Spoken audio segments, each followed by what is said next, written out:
This is a Waco UMF-3, precursor to the UPF-7, which was a plane designed to be a training plane for the United States Army.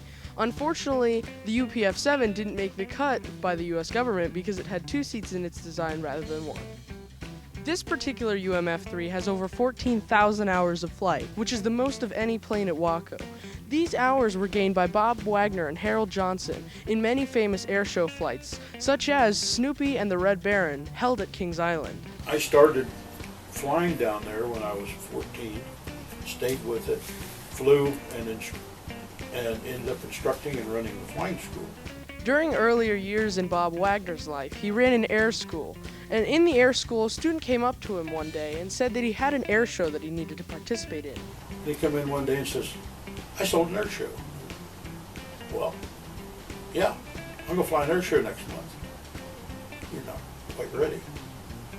And so it ended up, I flew the show with her and needed a wing rider. And Pat fit.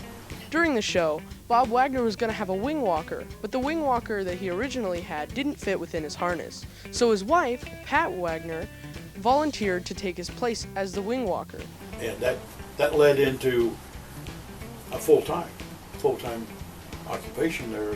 So much, we sold our share of the flying school and went on the road doing air shows. We did that for 30 years.